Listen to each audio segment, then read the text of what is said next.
Well, welcome to the kitchen fun, and today we have a bit of an experiment.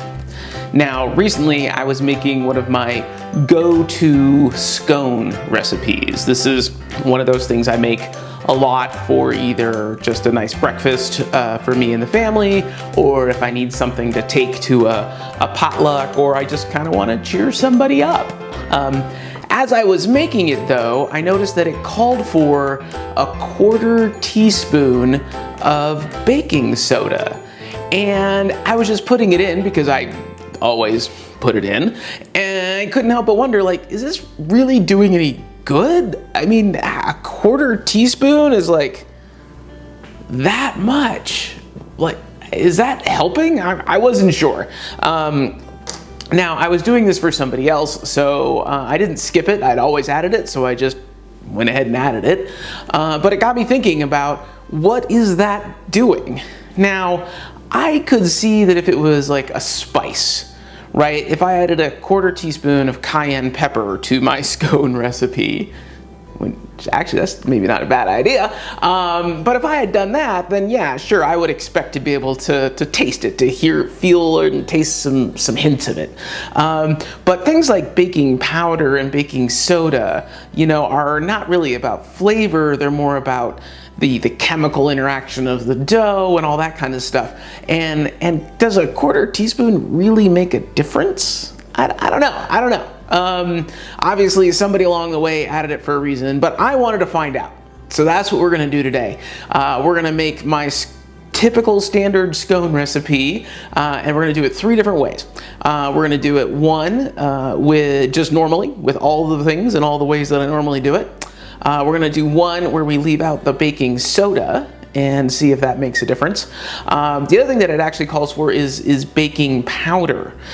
So we're gonna do one where I leave out the baking powder but add the baking soda, and see if any of those make any discernible difference in the final product. Everything else we're gonna keep the same as possible. We're gonna try to cook them in the exact same way possible, and I'm not gonna change up any of the other ingredients or techniques as much as I can. So let's give it a try. Of course, the first thing we need to do is actually set up the oven and get it all kind of preheating and going while we're making all our dough. Now, like I said, I'm gonna make 3 of these, and I'm lucky that my oven actually has 3 racks. So we're gonna set them up about as evenly spaced as possible. And it kind of looks like they already are. All right, good luck. Now, when I'm cooking this recipe, you can do it some different ways. You can just put it on a cookie sheet, you know, if you want to. I actually like to do something with a little bit of thermal density, like something that's gonna hold some heat, and that's where our good friend cast iron comes into play. I also think that cooking them on the cast iron, they're each going to kind of have their own individual heat source, which will minimize the problems that you can sometimes have where there's warmer parts of the oven and cooler parts of the oven.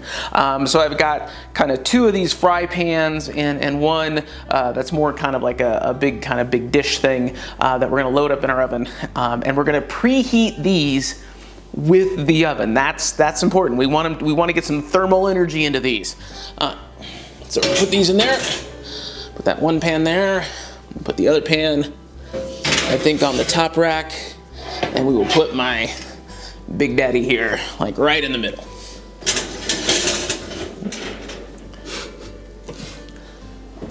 Those little handle covers are silicone, so they're gonna be fine. So we're gonna preheat the oven. Normally, if I'm only doing one of these, I'll just bake it conventionally at like 425.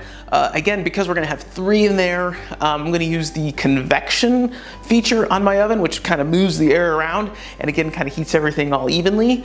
When you do that, it's generally a good idea to kind of lower the temperature a little bit. So we're gonna set it to convect at 400.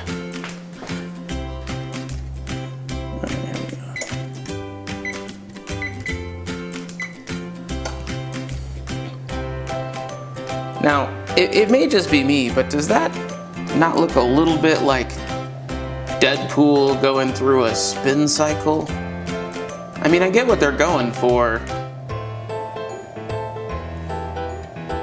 To make our dough, we've got our handy dandy recipe. Of course, we have our flour, which is just some general old all-purpose flour, some sugar. This looks a little less than white because it's some fancy organic, you know, but otherwise it's just normal everyday sugar. The baking soda in question, and obviously we use baking soda for a lot more than just cooking around here, so we have a little massive quantity of it. We got our baking powder. This is actually our salt. A little something I keep by the stove. Sour cream. You can also substitute Greek yogurt in this recipe if you want to. Eggs, and of course some coffee, because I love myself and I love coffee. Now the primary tool we're going to use to make our dough is actually right over there.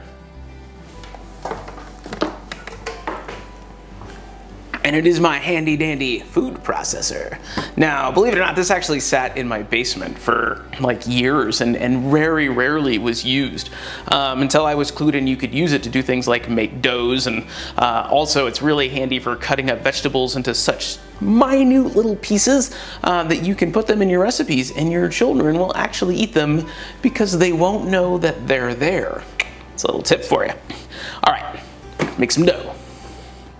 We're gonna add all of our dry ingredients first, starting with 2 cups of flour.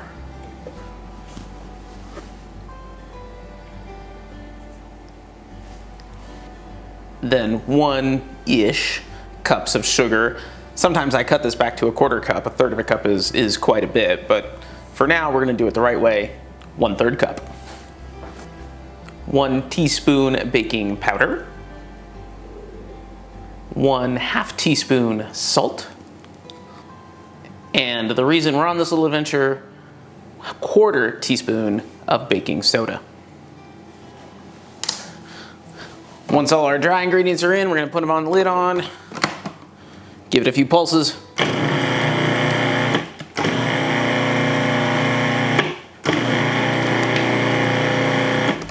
Let it get all nice and blended up. Next up, butter. You may have noticed that the butter wasn't actually on the counter. You would be correct because it is in the freezer where it belongs. Come with me. Oh no! Ah! I'm losing my butter. You didn't see that. It'll be fine. I promise. We add the butter frozen, or at least really cold, because we don't actually want it to mix with the dough right now. We want it just to stay in this little balls of fat and moisture and tastiness in that form until it hits the hot oven. So put that on, and we're just gonna grind it up until it becomes kind of like granular sand.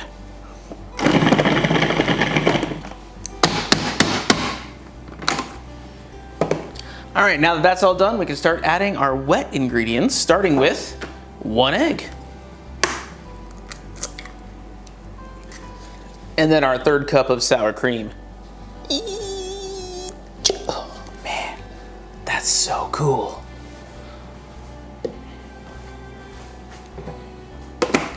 Put the lid back on and blend some more.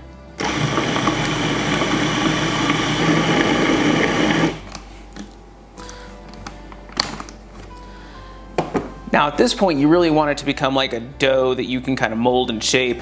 This is still a little bit dry, so we're gonna add a little bit of moisture in the form of ice water.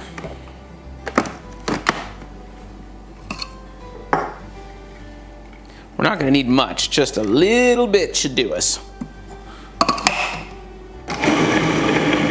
And what we want to see is it starting to clump together in like a big or solid clump, which it seems to be doing.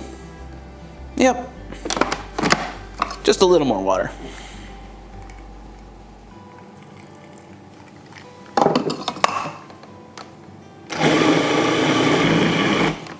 There you go. Yep. That's scone dough. Now at this point what my heart is crying out for is for me to take this dough and put it in a bowl and mix in craisins or some slivered almonds or maybe even chocolate chips and just take this up to the next level. But we can't because this is an experiment and I don't know what that would do, and I don't know if that would mess up the results, and so we're not gonna do that. We're just gonna make plain old ordinary vanilla scones, even though there's really no vanilla in here, but you know my meaning. All right, so we're gonna put this out onto some parchment paper, which is one of the greatest things that has ever been invented for baking and such things. So we're gonna take it out. We're gonna try not to handle it too much. Again, because basically we don't want to warm it up. We don't want the heat from our hands to start melting all that butter that we went through all the trouble of freezing overnight and using the ice water and all those sorts of things. So we're gonna put this out on our parchment paper, and what we're gonna do is we're actually gonna use a second piece of parchment paper over the top and kind of just flatten it down into a disc that's, you know, maybe 8 inches across, 3/4, ½ inch, 3/4 inch thick. Peel that off. We'll actually use that piece for another one, and we'll set this aside. And now we're gonna make 2 more. Gonna make one without the baking soda, and then make one without the baking powder. Let's do that.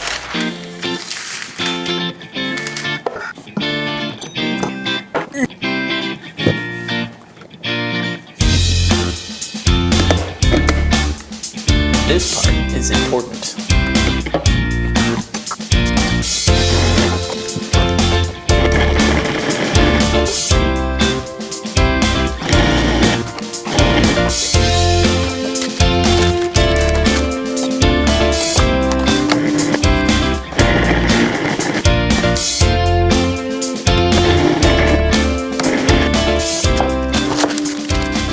So here they are, all ready to go in the oven. This is our normal one. This is our one with no baking soda. And this is our one with no baking powder. All right, so let's get these things into the oven. Ooh, smoky.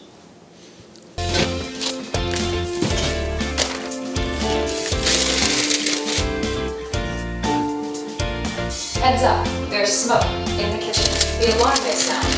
The alarm is loud. Yeah, that happens.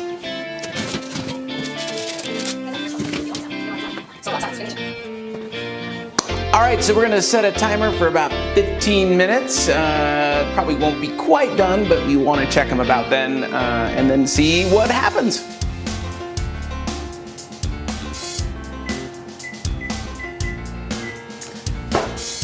And now for everybody's favorite time, cleaning. Always give yourself the gift of starting with an empty dishwasher.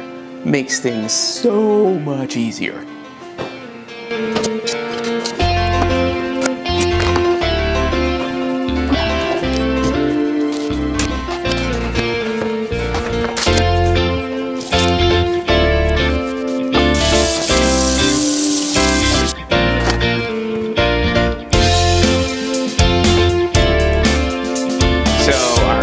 Almost up, and I did take a peek and they look pretty golden brown, and it smells amazing in here. I actually ate before we started cooking so I wouldn't just like eat all the dough, and now I just want to eat all the scones. All right, so how did we do? Well, this is the normal version, and it turned out, well, normal. This is how it usually looks. So I would say our control was a success, so that's good. Now on to the no baking soda version. Interestingly, this one turned out like a lot kind of flatter. It didn't get quite as fluffy. It didn't get quite as brown either, but that could be about where it was located in the oven.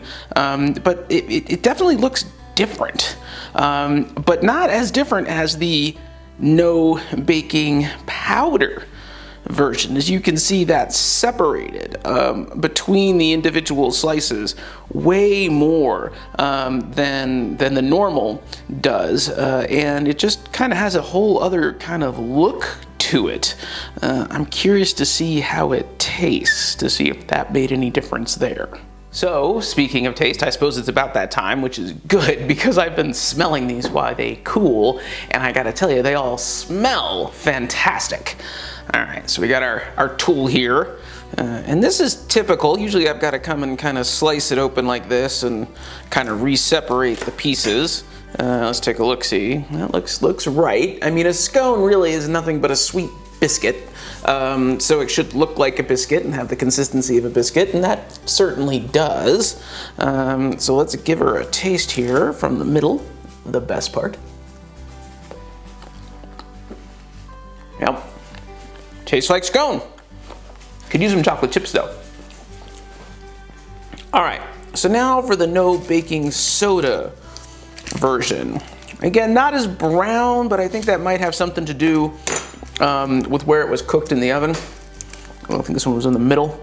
And again, I mean, still kind of looks like biscuit, as it should. It smells good. It is definitely flatter though.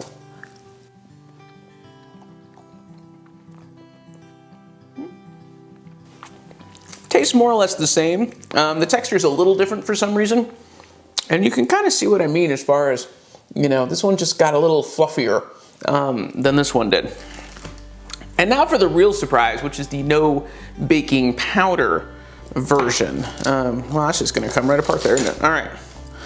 Yeah, it's definitely not nearly as crumbly as the rest of it, and it's got kind of these layers in it, which may not be bad if that's what you're going for, but just not quite the same, I would say.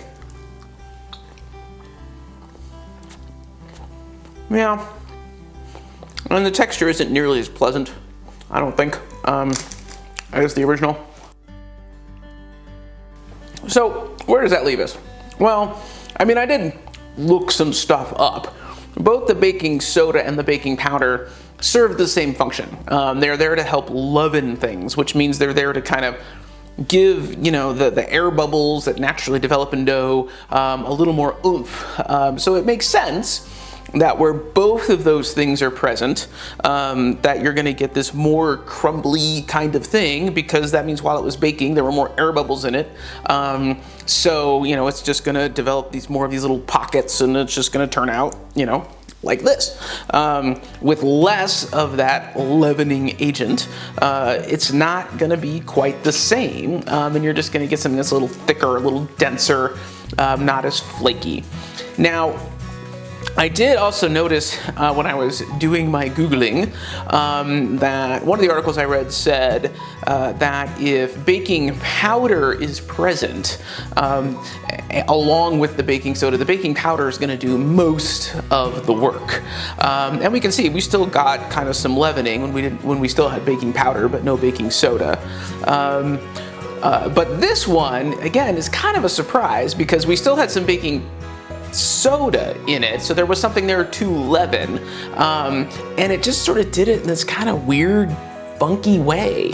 And frankly, I gotta tell you, I don't really like either of these as much as I like this. So, you know, surprise, surprise, apparently that 1/4 teaspoon of baking soda is in there for a reason. So I guess I'll just continue to add it. Thankfully, it's not really a burden, but now I know, and I'm glad I didn't experiment when I was making this for my friend and could just do it when I'm just goofing around in the kitchen. And frankly, that's what cooking is about, right? Like that's what we should do. Like, we get to do stuff, we get to make stuff with our hands, we get to try stuff. Some stuff works and it's delicious and people love it. Some stuff's, you know, less than great, and you know, maybe we still eat it, or maybe it goes in the trash. You know, it's not the end of the world. So, you know, get out your kitchen, you know, get in there, try some things. If you're curious about something, see what happens. That's really what this whole thing is about. There really is no right or wrong way. It's just about what you want to do with it. So thank you for joining us for the kitchen fun. And until next time, enjoy.